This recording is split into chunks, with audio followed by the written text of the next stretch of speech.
My parents still live in the house where I grew up, where some strange things happened to me. Even today, even though I no longer live there and am a little older, I don't like spending the night there. No other member of my family felt what I felt or went through what I went through. Although when my friends from school would sleep over, they would always say that they felt uncomfortable and sometimes got scared for nothing. I've always been scared at home for as long as I can remember, especially in my bedroom. My bedroom scared me so much that I often refused to sleep in my room and ended up sleeping in my brother's room with him. I was also very scared of my dolls. I usually kept them in the closet or put them with their faces turned to the wall, because it seemed that whenever I was in my room, they were watching me. I didn't have these problems in any other room in the house, and I slept very comfortably in the other rooms, or if someone slept with me. I also had no trouble sleeping if I wasn't sleeping at home. My parents say that even when I was a baby, I would only sleep in my room if someone was sleeping with me. I still feel scared when I go into my old room, and I still can't sleep there properly, but I don't know exactly what causes it. Although most of the strange things that happened to me in that house were in my room, some things happened in other places in the house as well.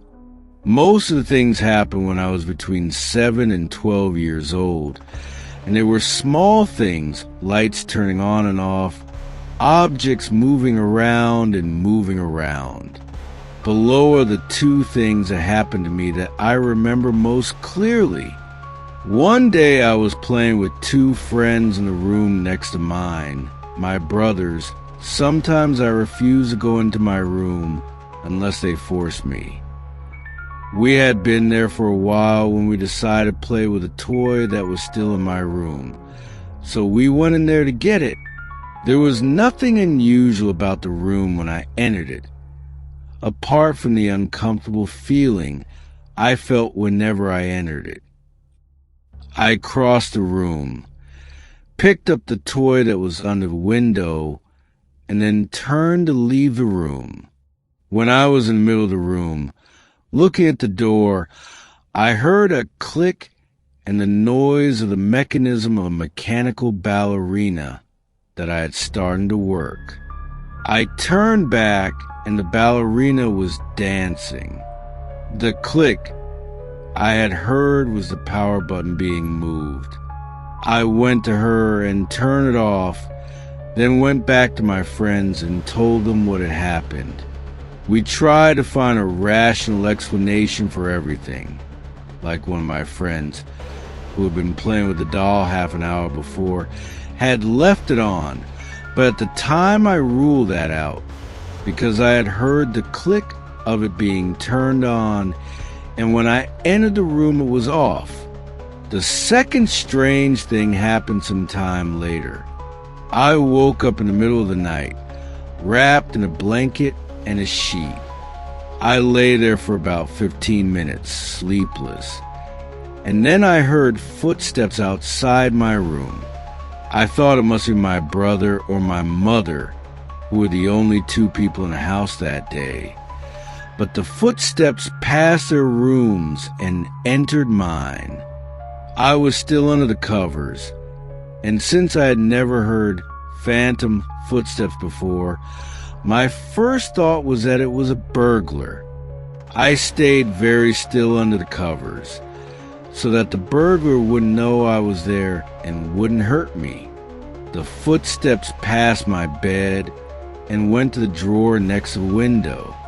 Then I heard the noise of one of the drawers opening and closing very quickly about 5 times. I knew it was the same drawer because it was a drawer that was a little too big for supports, and that's why it always squeaked when I opened and closed it. I thought it was strange that a burglar would only see one drawer so many times, but I was still convinced it was a burglar, so I didn't move or look under the covers. The footsteps then passed my bed, left my room, went down the hallway, and seemed to leave the house, although I didn't hear any doors open or close. I waited for about half an hour to make sure the burglar had left, and then ran to my mother's room to tell her that we had been robbed. My mother went to check on my brother. He was drooling from sleeping so much, and checked the rest of the house. She found no sign that anyone had entered the house or stolen anything. All the windows and doors were closed and locked. It was only then that I thought about the fact that I might have been visited by a ghost. My mother tried to convince me that I was asleep, or that maybe it was my brother trying to play a trick on me. But I know that I was wide awake, and I never heard the sound of the ghost. My brother entering his room after hearing footsteps leaving the house. Most of the strangeness stopped when I became a teenager, except for the sound of the footsteps. After that night, I continued to hear footsteps in the middle of the night, usually around 4 a.m. Although I heard them infrequently, and they never entered my room again. Sometimes I would hear footsteps running down the hallway and trying to open the two doors at the end of it that were locked. One was the door of my father's office, and the other was the closet where my mother kept towels and bed linens. These footsteps continued until my brother moved out of the house, proving that it couldn't be him trying to scare me. As I mentioned before, no one else in the family ever witnessed anything strange in the house. Only once did my brother say that he woke up twice in the night to the sound of footsteps outside his window, but he thought it was a burglar too. Since I left home, I've lived in 2 different houses, and so far nothing strange has happened to me. But that feeling of being watched in my room still lingers. If you like it, like and subscribe. Okay, let me start by saying that this story happened to my mother. It may not be the scariest story ever, but it is true. I was only 8 years old and was sleeping when it happened, so I only have my mother's word for it. It was the spring of '84, and it was after midnight. Everyone was asleep except my mother. All the others were my older sister, younger brother, and me. My father was out for work. Well, after watching TV until late, my mother decided to go to sleep. The house had 4 bedrooms, all 4 connected by a hallway. My little brother's room was the last one in the hallway, while my mother's was the first one. She was alone trying to sleep when she heard the familiar sound of toys. It was loud and was coming from my little brother's room. She didn't pay any attention at first, thinking it was him playing with some cars or some other toy. After a while, not being able to sleep, she yelled, "Gustavo, go to sleep." The noise stopped for a few seconds, then started again. About 3 minutes passed, and the noise of the toys continued. My mother, who was now very irritated, decided to get up and put Gustavo to bed. The light in the hallway was on, while the light in his room was off. She walked to the room with the toys, still making noise. About 2 steps from the room, the noise stopped. When she entered the room, she saw that the toys were all put away in their proper places. Not a single toy car was out of place. and there was no sign of my brother. It seems it had gone to our older sister's room earlier that night, and the three of us had already been asleep for a while when our mother heard the noise of the toys. She stood in the doorway, and the hairs all over her body stood on end. She doesn't scare easily, but she turned and ran to her room, locked the door. Just look at what an exemplary mother she was. She left us outside with whatever that was. To this day, she apologizes for having done that and called my father to tell him what had happened. Not that she knew what had happened, but she couldn't get a hold of him. He had caught a last-minute flight to Sao Paulo, where his grandmother, my great-grandmother, had passed away earlier that night. Coincidence? I don't think so, but it certainly scared me. First of all, I'm going to say something. What I'm about to tell you has never been told to anyone outside my family. For years, we've kept it to ourselves. There are two stories that happened in my late teens. Here's the first one. For the family vacation, my father decided to go to a retreat in the central part of the country, not very well known, because we wanted some peace. A friend of my father suggested a resort in Goiás, saying it was very nice and very peaceful. It was a very beautiful place, very quiet, and there weren't many tourists. We stayed in a small and comfortable family guest house. There was no one else staying there besides us. The owners of the guest house were a couple with a 1-year-old son. This guest house was a little further from the city than the others and was on the shore of a lake. On the other side of the lake was a house, which seemed to be abandoned, despite it being a very beautiful area with a lake for fishing, swimming, etc. We were surprised to find that there were no tourists or anyone from the city in that area. But we were happy, since we wanted peace and quiet. The next day, around 2 p.m., after lunch, my father, mother, my younger brother, and I decided to go for a walk. The guest house owner's baby and his nanny, who was from the area, decided to come with us. We walked for about 1 kilometer, following the lake shore, when we saw a woman in a red dress under a tree. I thought it was strange that I could see the shadow of the tree, but not hers. When we got close to the woman, she smiled and started calling the baby. We waved to her, but as soon as the nanny saw her, she held the baby as tight as she could and ran away. We were a little confused, not knowing what had happened, but we thought something had happened to the baby, so we went after her to see if we could help.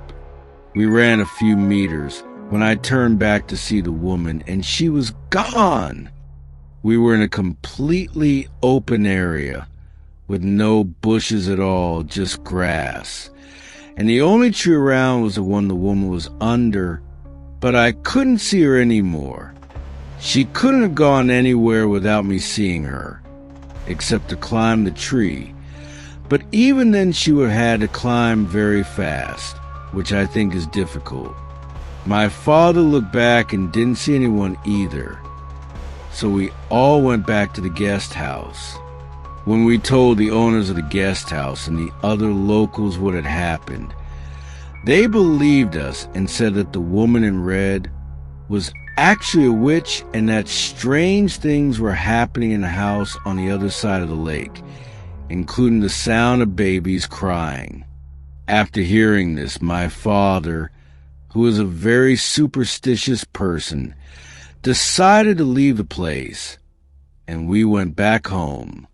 The second This happened to my family and a family friend when we were traveling, and after driving all day, we decided to stop somewhere because it was already very late, 12:30 a.m. We found a hotel, which had previously been a house, in a town along the way and checked in for the night. Our friend wanted to sleep in the open space, so he set up a tent in the lot in front of the hotel. We got 2 rooms, one for my parents and one for my brother and I. From the moment we walked in, we could feel a presence in both rooms, but we were too tired to do anything about it. My brother and I simply collapsed in our beds, but woke up about an hour later, 2:30 a.m., unable to sleep anymore. We both felt a presence in our room, which was now very cold, even though it was the middle of summer. I needed to go to the bathroom, and since it was a house that had been converted into a hotel, the bathroom was outside the room at the end of the hall. I went to the bathroom feeling like someone was following me, and even in the bathroom, I felt like I was being watched. It was very creepy. When I got back, my brother was sitting up in bed with the light on, saying that someone was walking around the room. We decided to wake up our parents to tell them what was happening. But as soon as we got in, we saw that they were also awake and were going through a similar situation to ours. The 4 of us then sat together in a circle and started praying. We immediately felt much better and stayed up the rest of the night praying. The next morning, our friend asked what we were doing walking around in our room all night instead of sleeping. He said that he saw 3 or 4 people walking around, opening and closing the curtains of my room. The strange thing was that there was no one there all night. We were all in my parents' room, not mine. P.S. Isn't it strange that these 2 stories happened on a family vacation? This was a very strange and incredible thing that happened to me, and I have no idea what it was. This fact made me more curious than scared or worried, and to this day it hasn't left my mind.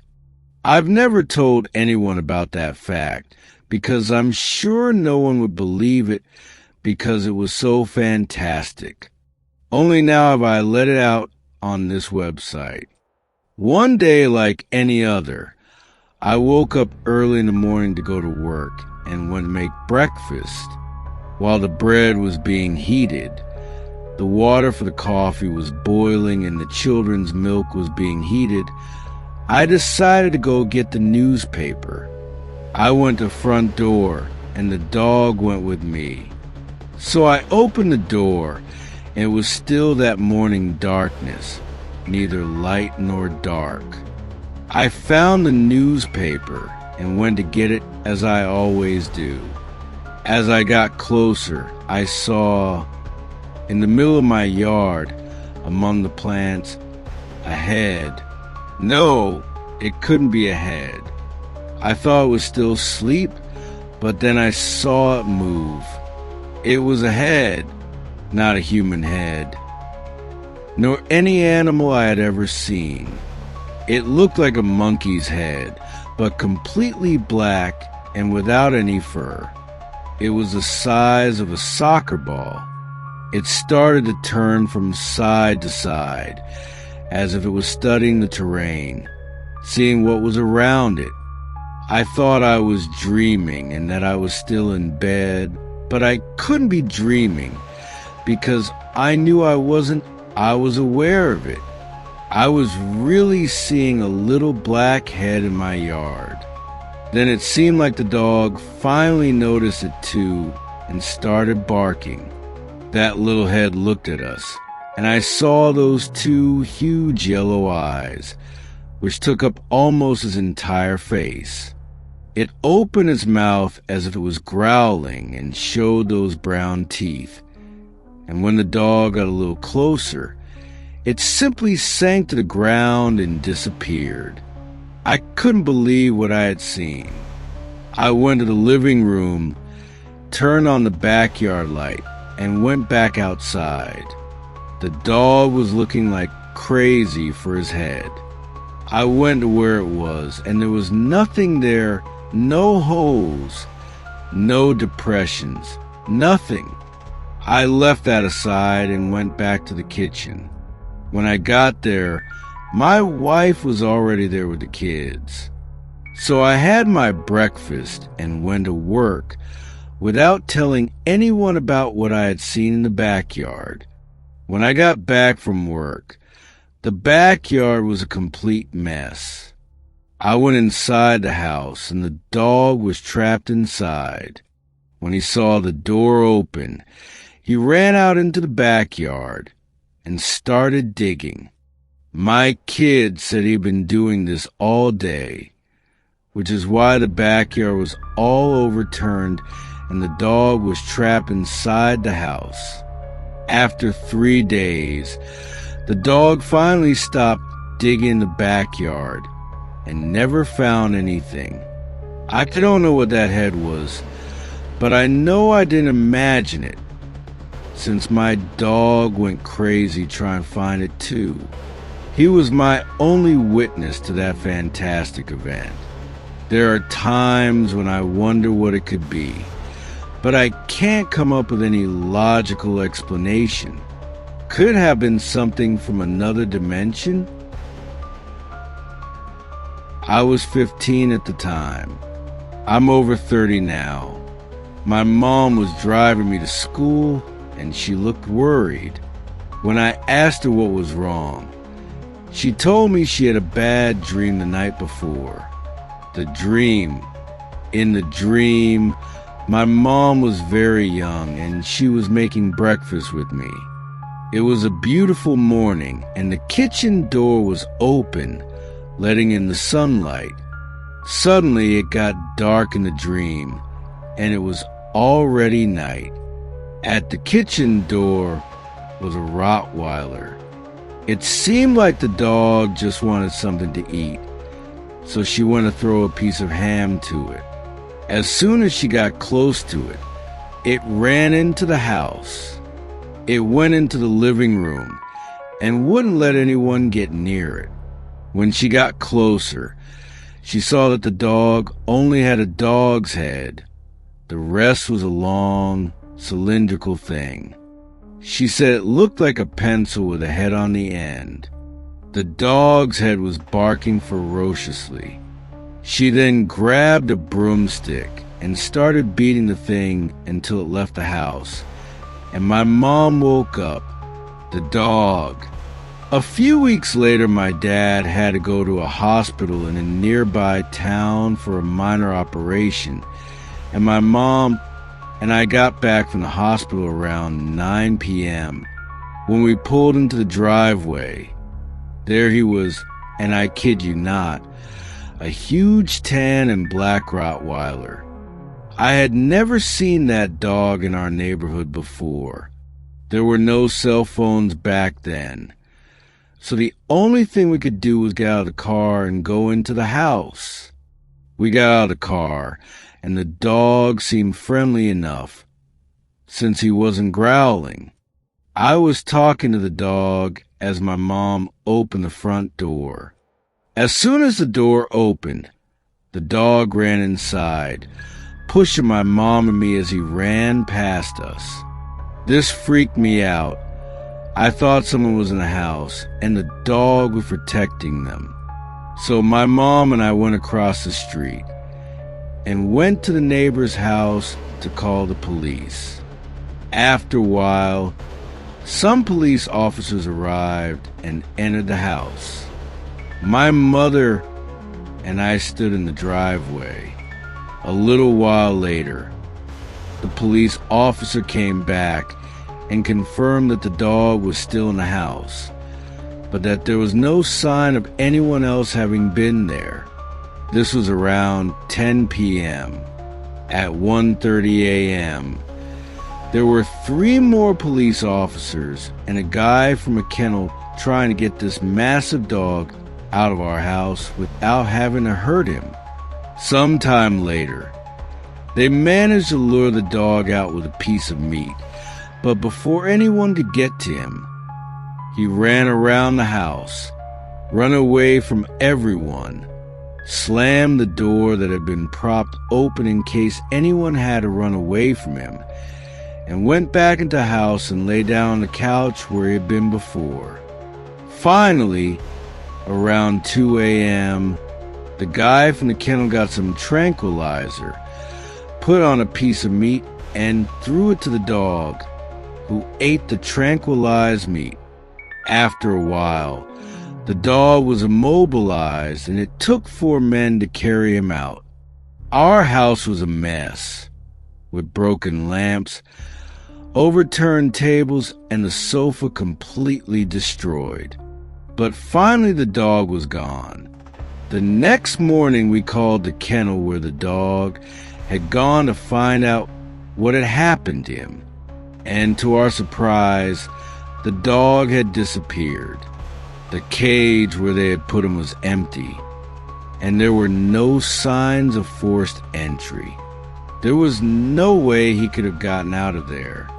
To this day, my mother and I have not talked about the dream she had.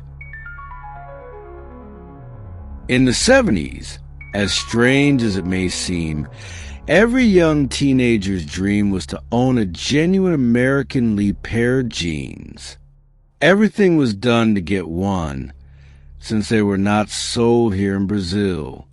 Well, when I turned 16 in 1972, my older sister brought me, straight from the United States, the beautiful jeans that, the older and more faded they were, the more beautiful they became. I was amazed.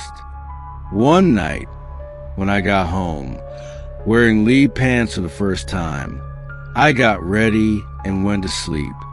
During the night, I had a nightmare where I dreamed that I was being chased by a strange guy who was trying to rape me at all costs, trying to get away from him. I ended up in a dead end, which made everything easier for the rapist. He threw me to the ground, subdued me, and when he was almost able to penetrate me, at that time I was still a virgin, I asked him to take off my Lee pants and fold them in the corner of the wall so they wouldn't get dirty with his sperm. And so he did. When he finished having sex with me, he immediately ran away. I was bleeding a lot, and so as not to get my pants dirty with blood, I folded them under my arm and decided to go home naked. Strange dream. The next day, when I woke up, I was happy to realize that it had all been a nightmare. I took a shower and got ready to go to the prep school. When I got on the bus, I suddenly had the biggest surprise of my life. The ticket collector was none other than the rapist from my dream, someone I had never seen before in my life. The worst part was when I went through the turnstile. At that moment, he looked at me with a mocking smile and said, "Did your Lee pants get dirty with blood?" I was terrified and got off the bus immediately. I never saw that guy again.